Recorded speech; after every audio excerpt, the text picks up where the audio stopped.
कल्पना कीजिए, समुद्र की लहरें 10 से 15 फीट ऊंची उठ रही हों और हवाएं 230 किलोमीटर प्रति घंटे की रफ्तार से चल रही हों।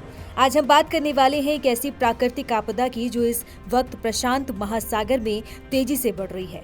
प्रशांत महासागर में उठा चक्रवाती तूफान कीको इस समय भयंकर स्पीड से आगे बढ़ रहा है और सीधे हवाई द्वीप के समुद्री तटों से टकराने को तैयार है।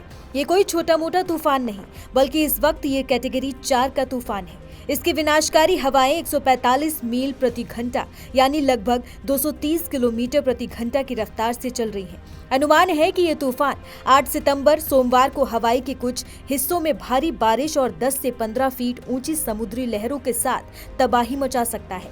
नेशनल हरिकेन सेंटर मियामी के अनुसार 7 सितंबर को हरिकेन कीको हवाई द्वीप से करीब 1560 मील लगभग 2510 किलोमीटर पूर्व दक्षिण पूर्व दिशा में है।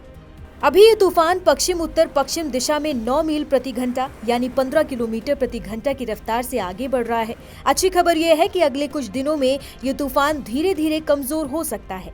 वैज्ञानिकों का मानना है कि हवाई द्वीप तक पहुंचते पहुंचते कीको कमजोर होकर एक तूफान में बदल जाएगा, लेकिन इसका मतलब ये नहीं कि खतरा टल गया है। हरिकेन कीको के संभावित विनाशकारी प्रभावों को देखते हुए हवाई में इमरजेंसी घोषित कर दी गई है। यह आपातकाल 19 सितंबर तक लागू रहेगा। हवाई की कार्यवाहक गवर्नर सिल्विया ल्यूक ने कहा है कि लोगों की सुरक्षा और तूफान से बचाव की तैयारी सुनिश्चित करने के लिए वो पूरी तरह तैयार है। उन्होंने हवाई के निवासियों और वहां मौजूद सभी टूरिस्ट से अपील की है कि वो तूफान से जुड़े हर अपडेट पर नजर रखें और सभी आधिकारिक दिशा निर्देशों का पालन करें ताकि किसी भी अनहोनी से बचा जा सके।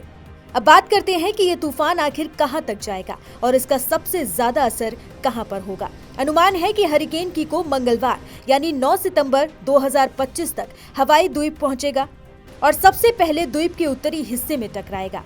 इसके बाद 10 और 11 सितंबर के बीच ये तूफान हवाई द्वीप के पूर्वी हिस्सों खासकर बिग आइलैंड और माउई तक पहुंचेगा। यहाँ 4 से 8 इंच तक भारी बारिश हो सकती है और हवाएं 60 मील प्रति घंटा यानी लगभग 96 किलोमीटर प्रति घंटा की रफ्तार से चलेंगी। यानी बाढ़ और भूस्खलन का खतरा भी बहुत बढ़ जाएगा। कुल मिलाकर सोमवार देर रात से लेकर सप्ताह के मध्य तक ये चक्रवाती तूफान हवाई द्वीप के पूर्वी हिस्सों में पूरी ताकत से टकराएगा। आप में से बहुत लोग ये सोच रहे होंगे कि क्या इस तूफान का भारत पर कोई असर पड़ेगा, तो ये एक राहत की खबर है। हरिकेन कीको प्रशांत महासागर में उठा है, जिसका भारत पर प्रत्यक्ष रूप से कोई प्रभाव नहीं पड़ेगा। ऐसा इसलिए है क्योंकि हिंद महासागर और बंगाल की खाड़ी प्रशांत महासागर में उठने वाले तूफानों को भारत तक पहुंचने ही नहीं देते। नेशनल हरिकेन सेंटर मियामी ने भी साफ कर दिया है कि कीको के हिंद महासागर की ओर जाने की कोई उम्मीद नहीं है और फिलहाल बंगाल की खाड़ी या हिंद महासागर में भी किसी बड़े तूफान के उठने की संभावना नहीं है। ये थी प्रशांत महासागर में उठे चक्रवाती तूफान कीको से जुड़ी पूरी जानकारी। हवाई द्वीप के लिए ये एक चुनौती भरा समय है, लेकिन उम्मीद है कि वहां के लोग और प्रशासन मिलकर इस आपदा का सामना कर पाएंगे।